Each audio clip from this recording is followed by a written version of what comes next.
tænkte, nu er det ret lang tid siden, at jeg har lavet en gaming-video. Så jeg tænkte, at det har jeg ikke lige tid til at lave lige nu, men der kommer en på søndag, den 8. december. Men så tænkte jeg, at så kunne jeg lave en lille anden video imens. Og det bliver en lille kort video, hvor jeg viser jer noget, man kan lave et andet program, der hedder CMD, eller Command. Og det kan I finde ved at gå herhen og skrive CMD. Eller hvis I har en Windows XP, så kan I bare gå ind under alle programmer og tilbehør, og så burde den også ligge der. Men når man så åbner det program, så kommer der sådan en sort kasse op her, hvor der står user, så står der jeres navn, og så står der desktop. Og hvis jeg så lige skriver CD, sådan der. Fordi ved mange af jer, der vil der nok bare stå user, og så jeres navn. Så nu ser det sådan. For at komme hen på jeres skrivebord, så skriver I så CD, desktop, og så kommer I derhen. Det I så kan prøve at gøre, det I kan skrive MD, det betyder, at vi laver en mappe, og så kan I kalde den hej. Og så kan I se her i hjørnet, der kommer der en mappe, der hedder hej. Så for at gå ind i den mappe, der skriver vi CD hej. Og så er vi ligesom inde i mappen. Så laver vi en tekstfil derinde, så vi skriver echo. Og så siger vi, hvad skal der stå inde i tekstfilen? Der skal stå hej. Og så laver vi et procenttegn, skriver username med stort. Og så et nyt procenttegn, det betyder, så skriver den hej, og så jeres brugernavn. Og så laver vi sådan et tegn her, og så skriver vi hi.txt. Det vil sige, så laver den en tekstfil, der hedder hi.txt, og inde i den, der står der hej, og så jeres brugernavn. Så prøver vi at klikke enter. Og så kommer der en fil op i hej-mappen. Så går vi herind, der ligger en fil, der hedder hej. Vi åbner den, så står der hej Felix. Der står ikke hej, og så username, der står jeres brugernavn. Og hvis I noget hedder Bo, så vil der stå hej Bo. Nu vil jeg godt prøve at slette den der fil igen, der hedder hej. Så jeg skriver DEL, og så skriver jeg hej.txt. Og så forsvinder den. Og jeg kan også lave en, hvis jeg nu skriver cd, så går jeg ud på mit skrivebord igen, og så kan jeg skrive md, og så procent, så kan jeg skrive username. Sådan der. Og så laver den en map, der hedder Felix. Jeg kan også skrive md, og så tror jeg vist nok, at jeg kan skrive, jeg er ikke helt sikker, men jeg tror vist nok, at jeg kan skrive random. Sådan der. Og så, ja, så laver den en mappe med et helt tilfældigt tal.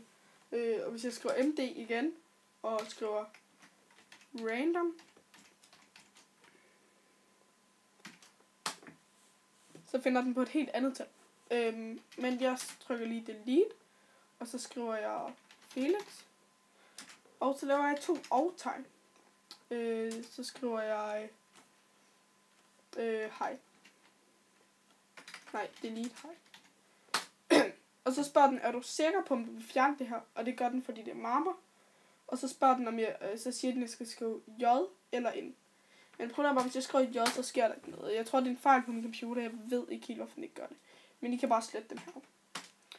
Men så nu står der en masse ting herovre i vores sorte boks. Så hvis vi lige skriver CLS, eller det vil sige, at vi skriver stort N først, og så CLS.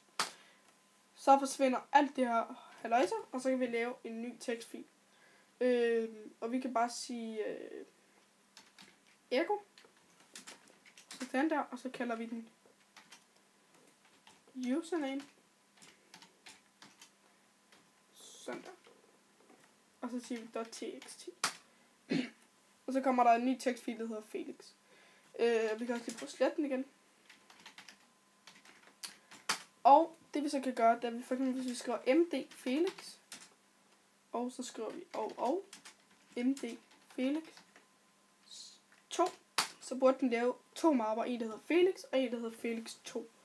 Og sådan kan vi egentlig blive ved i en uendelighed. Vi kan lave en der hedder mda, og så 2 overtegn, mdb, mdc, mdd, og sådan kan vi fortsætte. Og så burde den ligesom, ja, så laver den 4 mapper her, A, B, C, D. Hvis vi så godt vil flytte noget, hvis vi nu for eksempel godt vil flytte, vi starter bare lige med at lave en, der hedder echo. Sådan der. Så laver vi en ny tekstfil. Hvis vi så godt vil flytte den ind i mappen D, så mener jeg, at vi kan skrive copy tht.txt. Tror jeg. Nå, okay, man skal skrive copy tht.txt, og så skriver vi sådan der, indtil d. Adgangen nægtet. Jeg ved ikke helt hvorfor, men det finder vi ud af på et andet tidspunkt. Men vi skriver lige delete tht, så forsvinder den. Hvorfor? Nå, jeg skal lige huske. Det er meget vigtigt, at når man sletter en tekstfil, så skal man nu skrive txt bagefter. Fordi ellers så ved den ikke, hvis jeg nu havde en map, der hedder tht, og en tekstfil, der hedder tht, og jeg så skriver delete tht, så ved den ikke, hvad den skal slette. Underligt, jeg bare sidder og siger tht. Nå, så sletter vi lige marmerne igen. Og så er det sådan set den lille korte video, jeg havde til i dag. Husk at dele den, hvis I synes, den var god. Jeg håber, at I synes, den var okay. Men hvis I ikke synes, den var okay, så glæder jeg til, at der kommer en ny Game Maker tutorial, som kommer her den 8. december på søndag. I kan også se mere ind på min hjemmeside, hvor der vil være et link til den nede i description. Nå, men vi ses!